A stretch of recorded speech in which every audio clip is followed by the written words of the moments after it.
En manchette aujourd'hui, l'organisme Aide à domicile d'Autrey lance sa campagne de promotion. Bonjour à tous et bienvenue à votre bulletin d'information en ce 13 avril. Votre bulletin sur les ondes de CTRB, votre télévision locale et régionale. On vous informe en début de bulletin, dès maintenant, que la prochaine édition du bulletin d'information de CTRB, suite à celle d'aujourd'hui, vous sera diffusée mardi le 19 avril prochain. Et ce petit congé est bien sûr dû à la fête de Pâques. On donnera quelques jours de repos à notre équipe. Donc, le prochain bulletin d'information sera mardi le 19 avril. On débute maintenant avec une rencontre que CTRB a pu faire avec Jessica Leclerc, la nouvelle directrice générale de ADA, l'organisme Aide à domicile d'Autrey, maintenant connu sous l'appellation ADA. Donc, Mme Leclerc remplace Benoît Lortie, qu'on a vu souvent à notre écran. Mme Leclerc nous parle d'une campagne de promotion pour ADA qui s'amorce et de la promotion Grand Ménage du printemps. On écoute la nouvelle directrice générale. Bonjour Jessica, ça va bien? Oui, et toi? Ça va très, très bien. Aujourd'hui, tu viens nous rencontrer encore pour parler pour ADA. Mais là, on peut te nommer ton titre maintenant. Tu as eu une promotion. La dernière fois, on a dit que M. Lortie prenait sa retraite et tu es l'heureuse élue pour le remplacer. C'est bien ça? Oui, effectivement. Je suis rendue directrice générale. Je suis vraiment heureuse de pouvoir continuer de développer cette belle entreprise-là. Et puis, ça fait déjà 5 ans que je suis là. Bien, c'est pour ça, là, je veux dire, c'était comme le cours normal des choses, puis tout ça. Est-ce qu'en entrant, tu te voyais justement directrice générale? C'était ton objectif ou c'était un choix qui est devenu, au fil des jours, au fil des années, comme normal? C'est certain que j'ai fait toutes mes études en gestion, donc je dirais que c'était Oui, une volonté. Est-ce que ça allait se concrétiser chez ADA? Ça, je ne pouvais pas le dire quand je suis rentrée. Mais au fil des années, la confiance que M. Lortie a mis en moi aussi, tous les beaux projets qu'on a développés, je pense que j'y croyais de plus en plus. Et puis, c'est finalement arrivé. Donc, je suis super contente. Donc, et officiellement au 1er avril, c'est quoi la date? Oui, officiellement 1er avril. Ah, re-bienvenue dans Berthier et tout ça. Aujourd'hui, les sujets qu'on va aborder, tu m'as parlé justement de la nouvelle campagne de promotion on en entend parler un petit peu, qui va avoir. C'est quoi les autres sujets? On a parlé du grand ménage? Oui, et des grands ménages, lavage de vitres. OK. Donc, c'est quoi la campagne de promotion? On en avait parlé un petit peu avant, mais là, c'est comme officiel, c'est lancé, oui, effectivement. Aussi, depuis le 1er avril, grosse campagne de publicité qui met de l'avant nos services d'entretien ménager, préparation de repas, accompagnement, les courses. Donc, c'est vraiment ces services-là qu'on veut pousser davantage pour briser l'isolement aussi des gens. On sait qu'avec la pandémie, les gens veulent moins accueillir un préposé d'aide à domicile à la maison. Il y a de la crainte et tout. Donc, c'est vraiment pour publiciser tous ces beaux services-là. Et on a également des super beaux partenaires là, pour notre campagne. Oui. Je peux peut-être déjà les nommer. Allons-y. Oui, donc Desjardins, c'est sûr, nous appuie beaucoup pendant ce projet-là. On a également les familles prix de la MRC de d'Autrey qui vont distribuer nos cartons publicitaires. Donc déjà, depuis le 1er avril, c'est en cours. On a également les bricoleuses à Berthier qui distribuent nos cartons. On a les toitures Projal. On a le garage Pierre et Pierre à Saint-Gabriel de Brandon. Et les gestions techniques MD également, qui est un entrepreneur de Berthier. Et la clinique chiropratique de Berthierville qui participe également là, à notre campagne. D'accord. Donc, c'est ces gens-là qui font la promotion, qui donnent les dépliants, qui donnent les choses. Ils font soit la promotion en distribuant nos cartons ou ils participent comme commanditaires de nos chandails qui seront, que nos préposés porteront là, une semaine complète en mai qu'on va pouvoir faire la promotion, vidéo promotionnelle, etc. Ah, bien, c'est très, très bien. Est-ce que déjà tu sens une réponse? Tu me dis ça fait déjà presque 2 semaines. Oui. Est-ce que tu as senti un impact déjà de ce qui a été fait? Je crois que les gens, les cartons, ils circulent beaucoup. On a eu beaucoup d'appels concernant les ouvertures de dossiers, donc on est vraiment contente. On voit qu'on a déjà un impact positif là, au niveau de la communauté. Il y a également les CLSC de Berthier et Brandon là, qui vont distribuer nos cartons en lien avec le soutien à domicile. Donc, c'est super positif. Là, on sent déjà les retombées. OK. Et l'autre chose que tu veux qu'on parle, bien, en principe, le printemps, j'entendais un matin qu'on avait beaucoup de journées plus pluvieuses, mois de soleil et tout ça. Oui. Mais Kérim Printemps disait avec la tradition des grands ménages du printemps. Moi, je me souviens qu'on était en grand ménage au printemps, à l'automne, à peu près toutes les saisons. Là. Mais mettons qu'on dit c'est au printemps, après l'hiver et tout, que c'est un petit peu plus naturel de refaire un grand ménage. Oui, et on a une toute nouvelle équipe de grand ménage, donc ça, c'est super positif, qui va desservir la MRC au complet. Donc, le calendrier des services est déjà ouvert. On invite la population à prendre rendez-vous avec nous. Et c'est un service qu'on veut vraiment mettre sur l'année. Donc, pas juste au printemps, parce que comme on dit, on est toujours en train de faire du grand ménage. Oui. Donc, vraiment de pouvoir être là pour les gens, mais toute l'année et non de devoir le faire sur une période de 2 mois. Une courte période, que ça congestionne. Puis il y a souvent des déménagements, des gens qui partent d'une maison, qui s'en vont en résidence. Et toi, quand tu entends par grand ménage, parce que ça m'interpelle, c'est pas juste laver vite. C'est quoi vous faites exactement? Est-ce que tu as vraiment un calendrier ou une série d'étapes que vous offrez? Oui, on a vraiment plein de tâches. Ça peut tellement aller dans tous les sens. Donc, c'est important des fois de centraliser les demandes. Mais tu sais, on parle de laver les murs, les plafonds. C'est sûr, le lavage des fenêtres, ça fait partie de ça également. Intérieur-extérieur? Oui, intérieur-extérieur. Ça peut être de déplacer certains meubles, d'aider... exemple, laver tous les placards, retirer toute la coutellerie. Donc, c'est vraiment là, très, très, très vaste. Donc, c'est en discutant avec quelqu'un qui est au renseignement, donc on détermine qu'est-ce qu'on a besoin et le nombre d'heures qu'on a besoin. Exactement. Et qu'on voit aussi c'est quoi les demandes. Si, exemple, la personne a le besoin qu'on pose un cadre ou comment je pourrais dire ça? Poser un cadre, c'est une bonne idée, mais on peut le faire dans le grand ménage. On essaye d'adapter pour aider la communauté parce que c'est pas vrai qu'on a toujours un homme à tout faire qui peut nous aider. Là. Et ma question, donc, tu me parles d'équipe, c'est parce qu'il arrive avec 1-2 personnes, parce que tu me parles d'un homme à tout faire. Moi, c'est sûr que monter l'escabeau pour faire les fenêtres, c'est pas très mon... Je serais pas capable de le faire, j'assume. Non. Effectivement, c'est vraiment une équipe, puis on a une personne supplémentaire en plus dans la Norée-Lavaltrie aussi. Fait qu'on a vraiment 3 personnes pour desservir tous les services, dépendamment de c'est quoi la demande. Si vous avez, exemple, besoin juste d'une personne, on va prendre une personne. Si vous avez besoin de 2 personnes parce que quelqu'un, il faut qu'il tienne l'escabeau ou que c'est un peu plus de maniement, de grosses manipulation, ça va être 2 personnes. Fait que c'est vraiment, on est en train d'adapter tout ça. Donc, puis tu me dis qu'il y a encore beaucoup de plages horaires, façon de parler. C'est le temps, là, autrement dit. Il faut faire ça exactement. Donc, à quel numéro qu'on peut rejoindre pour vous appeler? C'est 450-836-0798. Le poste 1, ça, c'est pour parler aux 2 agentes à l'affectation. Et le calendrier, ça fait 2 semaines qu'il est ouvert. Donc, présentement, on reçoit toutes les demandes et on essaye de planifier. Et les derniers points, il faut spécifier, c'est ouvert à tous. Ce n'est pas une question de revenus, c'est pas une question... N'importe qui décide aujourd'hui, je veux profiter de votre service, c'est ouvert à tous, il n'y a pas de discrimination, on s'entend. Non, effectivement, c'est ouvert à la population. C'est sûr que la mission sociale de l'entreprise, c'est d'aider les personnes âgées en perte d'autonomie de rester à domicile le plus longtemps possible.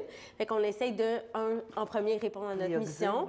Et ensuite, vraiment, d'offrir ce service-là à toute la population, ce qu'on est quand même capable de faire. Donc, c'est important on essaye toujours d'avoir notre mission en premier, puis ensuite d'ouvrir pour les autres. Et en terminant, je ne sais pas si tu es d'accord de dire que tu as toujours besoin de personnel, donc vous avez besoin toujours... On est rendu tout en période de recrutement annuel à tous les ans, et vous aussi, hein, c'est ça? Oui, effectivement, mais je dirais que chez Ada, on le voit comme un vraiment beau problème, dans le sens que, oui, on embauche tout le temps, mais on n'a pas de la difficulté à embaucher parce que je crois qu'on se on se distingue comme un employeur de choix dans la MRC d'Autrey. On n'a pas de difficulté à embaucher, les gens y restent.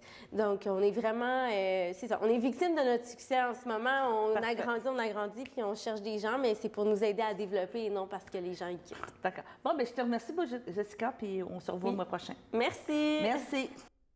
Sur ce, allons à la pause. Le samedi matin, dès 9h30, nos téléspectateurs sont invités au Super Bingo télévisé diffusé de nos studios de Berthierville. Depuis maintenant une vingtaine d'années, plusieurs adeptes de la télévision régionale se sont partagés un montant de 600 $ disponible chaque semaine lors de cette joute de bingo télévisé. Un animateur et 3 bénévoles se succèdent à la caméra dans le but de vous faire passer une petite heure agréable et payante le samedi matin. On peut se procurer les cartes de jeu chez les dépositaires autorisés participants, c'est-à-dire à Berthierville, le dépanneur Formule 1 rue Gilles Villeneuve, le marché IGA Extra sur la rue Gabrielle Brissette, le marché Métro rue Notre-Dame, la pharmacie Proxime rue Frontenac, le garage Pétroté sur la rue Gilles Villeneuve et à Saint-Ignace-de-Loyola, le marché Aldo rang Saint-Michel, le dépanneur Le Magasin Esso sur le chemin de la Traverse. C'est un rendez-vous tous les samedis matins à 9h30 sur les ondes de CTRB, votre télévision régionale et communautaire.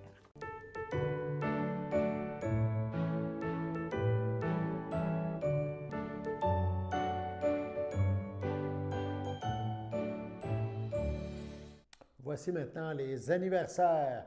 En ce 13 avril, la FADOC de l'île du Pas souhaite bonne fête à Hélène Lavallée.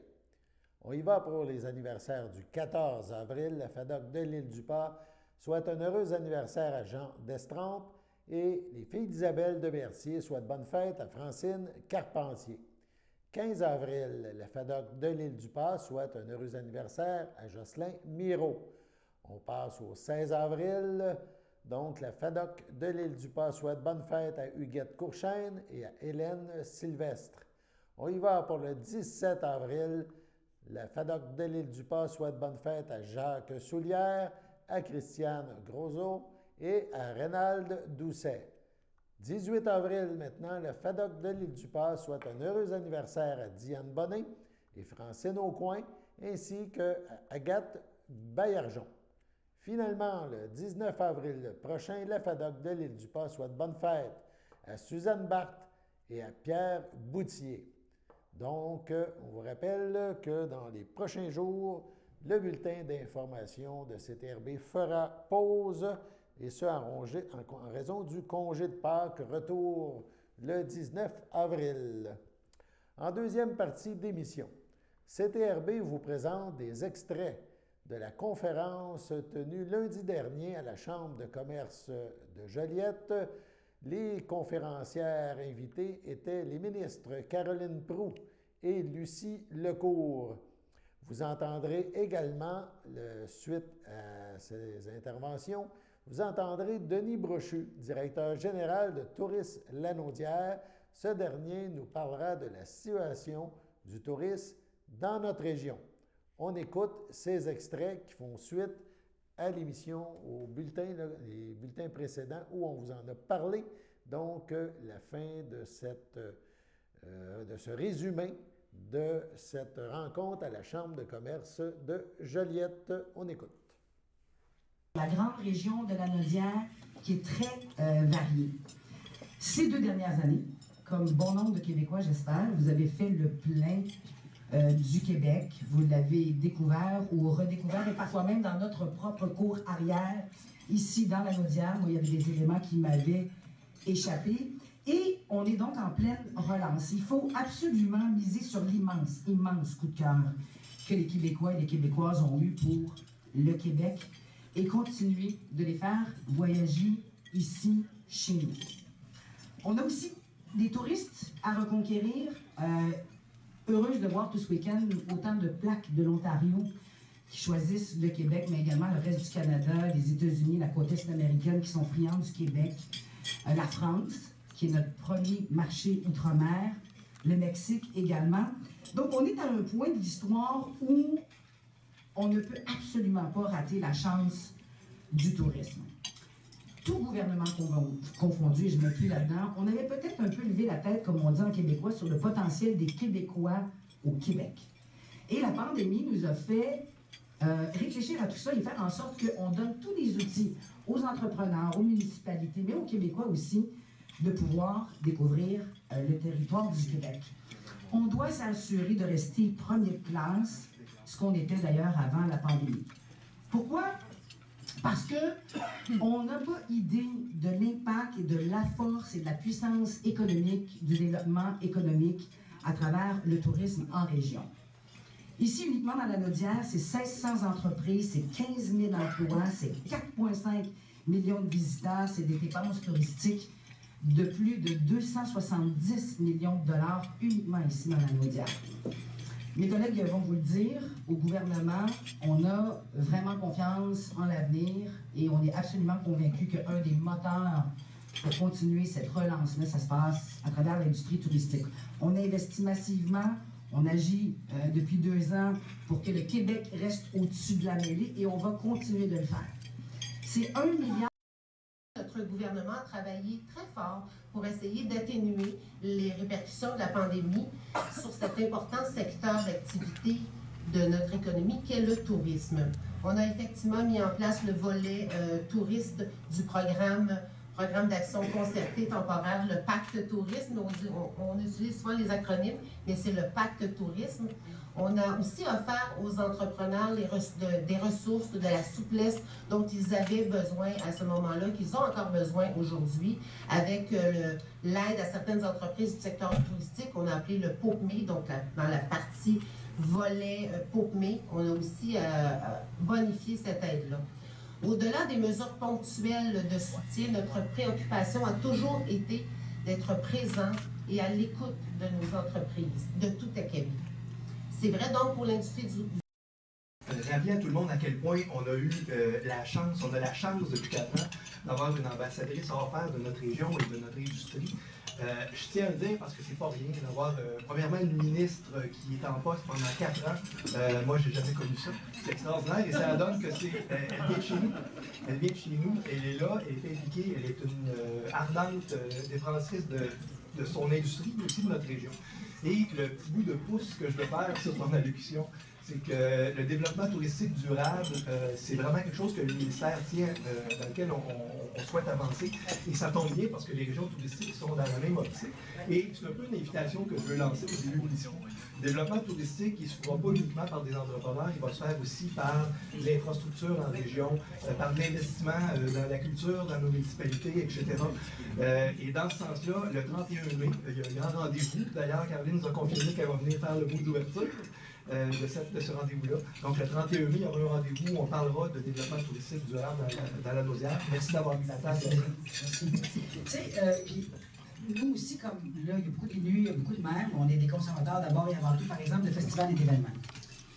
Dans nos festivals et nos événements, là, on n'est plus là, juste à avoir la bouteille à remplissage unique qu'on va mettre sur en dessous du distributeur d'eau. Il faut aller pas mal plus loin que ça. Et nous, on va soutenir ça à tout. Je regarde le festival, je pense qu'il est chez vous, ici, Santa Teresa, où avec un food truck, avec de l'huile à patates frites, ben, il alimente 100% de son électricité de festival, génératrice, huile à patates frites, festival, éclairage, concert, scène, micro, bref, tout le kit. Et il y a des possibilités vraiment hyper intéressantes. Il ne faut pas voir le développement durable comme étant « Ah, ça va être compliqué, ça va être long ». Tu sais, là, il y a des gestes qu'on doit commencer à poser aujourd'hui qui vont juste faire en sorte de s'accumuler et de s'additionner au fur et à mesure qu'on va les mettre en place. Des festivals en extérieur, évidemment. Là, tu sais, je pense à Musique classique ici, dans la Naudière, on est en extérieur. C'est vraiment de continuer de travailler tout le monde ensemble, puis de faire en sorte, puis de cesser de se dire que le développement durable, c'est compliqué. Au contraire, on est vraiment là. Puis quand on va s'afficher à l'international comme étant responsable durable, je pense que le Québec, on va pouvoir attirer notre autre clientèle en s'affichant comme ça. Merci. On vous en a parlé cette semaine, le 11 avril dernier, se tenait l'Assemblée générale annuelle de la Caisse des jardins de Dautrey. Ça s'est fait sous forme virtuelle. On vous informe que si vous êtes membre et que vous désirez vous prononcer sur le versement des ristournes et l'élection des administrateurs, eh bien, vous pouvez le faire jusqu'au 15 avril. C'est le moment limite pour voter. Si vous avez besoin de plus d'informations, vous pouvez soit réécouter l'Assemblée générale sur le site web de la Caisse, soit l'écouter ou la réécouter si vous avez besoin de plus de détails. En cette fin de semaine de Pâques, il y aura bien sûr des commerces et des services ouverts, d'autres fermés, soit le vendredi le 15, du 15 donc, ou dimanche 17, ou lundi le 18. Voici donc une liste sommaire de ce qui est ouvert ou fermé. Vous pouvez toujours valider avec votre commerce habituel avant de vous y rendre. Donc, vendredi le 15 avril, ce qui est ouvert, SAQ, épicerie, pharmacie, les musées, les centres commerciaux, les restaurants et bars, ce qui est fermé. Donc, en ce vendredi, les banques et les caisses, les points de service fédéraux, provinciaux et municipaux, les bureaux de poste, Poste Canada, dimanche le 17 avril, ce qui est ouvert, ou ce qui sera ouvert, les pharmacies. Il faut cependant vérifier si votre succursale est ouverte, mais elles peuvent l'être. Les musées et les cinémas, les dépanneurs, les restaurants et les bars, ce qui est fermé, la SQDC, les banques, les centres commerciaux, les magasins et épiceries à grande surface, la SAAQ, Poste Canada. Lundi, le 18 avril, ouvert les banques, les caisses, les centres commerciaux, les commerces de détail, les épiceries, les pharmacies, les restaurants et bars, les succursales de la SAQ. Ce qui sera fermé, en ce lundi 18, Poste Canada, la Société de l'assurance automobile, les points de service fédéraux et provinciaux. Sur ce, allons à la pause.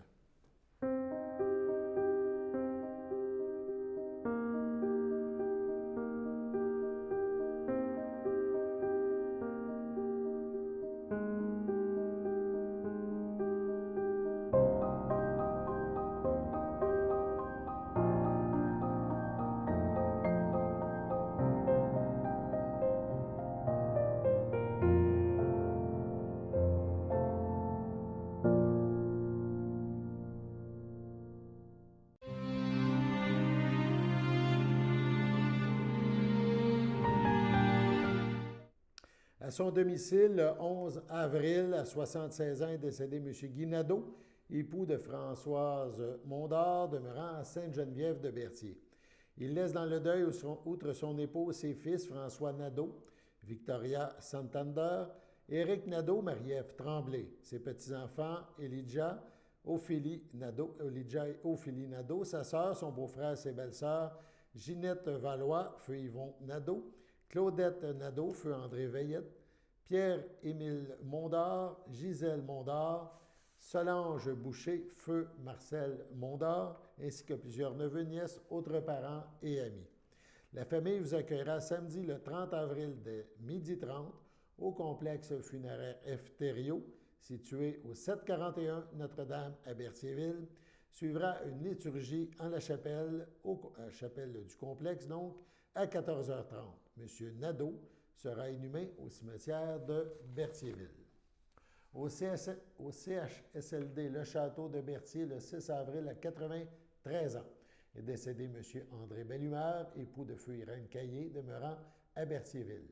Il laisse dans le deuil ses enfants, Daniel Bellumeur, Louise Dubois, Anne-Marie Bellumeur, Michel Dubois, son petit-fils Maxime Dubois, Mirka Cournoyer-Valois, ses arrière-petits-fils Milan et Hubert, sa filleule Diane Bellumeur, Paul Lucier, son frère Jacques Bellumeur, Solange Moreau. Selon ses volontés, les rituels commémoratifs auront lieu en toute intimité. On vous remercie de respecter ces volontés. Au CHDL de Saint-Charles-Borromée, le 30 mars, à l'âge de 65 ans, est décédé M. Jean-Guy Bergeron, époux de Daniel Bergeron, demeurant à Saint-Ignace de Loyola. Il laisse dans le deuil, outre son épouse, son fils, David Bergeron, Mélina Bourgeot, ses frères, ses sœurs, belle-frères et beaux-frères, Armand Bergeron, Diane Latour, Marjolaine Bergeron, voilà, Guy Denis, Yves Bergeron, Jasmine Cournoyer, Diane Bergeron, François Cardin, Rosaire Raymond, feu Ruth Bergeron, Laurent Hérard, feu Sylvie Bergeron, Mario et Sylvain Bergeron. Ces deux petites filles, Olivia et Adélie, ainsi que plusieurs neveux, nièces, autres parents et amis. La famille vous accueillera vendredi le 15 avril dès midi au complexe funéraire Thériault à Berthierville. Suivra une liturgie en la chapelle du complexe à 14 h. M. Bergeron sera inhumé au cimetière de Saint-Ignace à une date ultérieure. Au CHSLD Alphonse Rondeau de Lanoret, le 29 mars à 91 ans et 10 mois, est décédée Mme Cécile Tellier, épouse de feu Philippe Pilon, demeurant à Lanoret, native de Saint-Norbert. Elle laisse dans le deuil ses enfants Rita Pilon, Jacques Pilon, Suzanne Bastien, Richard Pilon, France Savignac. Ses petits-enfants David Pilon, Yannick Cadieux, Marc-André et Jimmy Pilon, Charles-Anthony, Ali Jade et Marc-Antoine Pilon. Ses arrière-petits-enfants Jasmine et Colin Cadieux, Jacob et Novalie Pilon, Jolande et Élie Pilon, ainsi que plusieurs neveux, nièces, autres parents et amis. La famille vous accueillera samedi le 16 avril dès midi au complexe funéraire Thériault, rue Notre-Dame à Berthierville. Suivra une liturgie en la chapelle du complexe à 14 h.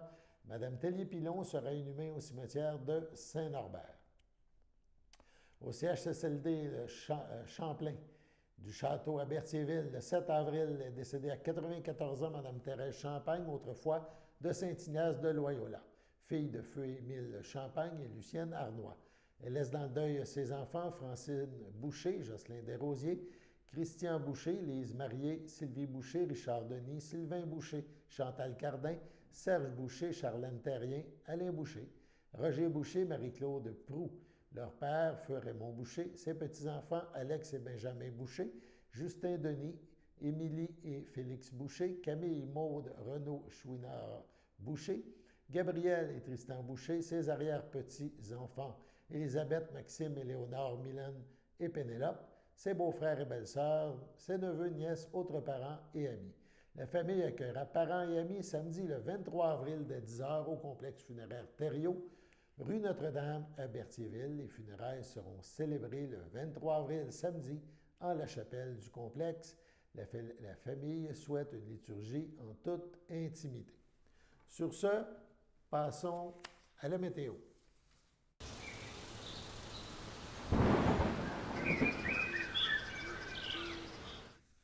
Donc, la météo pour les prochains jours. Aujourd'hui, quelques averses, 12 degrés, c'était quand même confortable. Ce soir, environ 5 mm de pluie. Le mercure devrait se situer à 6 degrés. 5 degrés pour cette nuit, encore quelques averses, mais on parle de moins de 1 mm. Un peu de pluie jeudi matin, donc nuageux, pluie, 2 à 4 cm s'ajoutent. En après-midi, de la pluie est toujours au rendez-vous, 5 cm supplémentaires, 5 mm, supplémentaires. Et en soirée, la pluie se poursuit, 9 degrés, et on parle d'un autre 5 mm. Vendredi, on parle d'éclaircies, un peu de soleil, 16 degrés, ça sera bien. En soirée, vendredi, risque d'averse, cependant, les nuages reviennent, 10 degrés.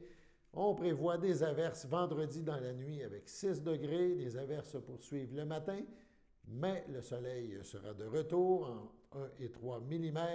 Une faible pluie est prévue samedi après-midi, 8 degrés, 2 à 4 mm. Pluie et peut-être un peu de neige. Il faut faire attention dans la nuit de samedi, puisque le mercure jouera entre 0 et un petit peu entre 0 et moins 3, donc plus frais. Dimanche matin, 1 degré, nuageux avec éclaircies. On parle d'averses dimanche après-midi, d'averses, risque d'averses dimanche soir. Bref, un week-end coup-ci, coup-ça, mais profitons-en, c'est congé pour beaucoup de monde. Joyeuse Pâques à tous et on se revoit mardi prochain. Merci et à bientôt.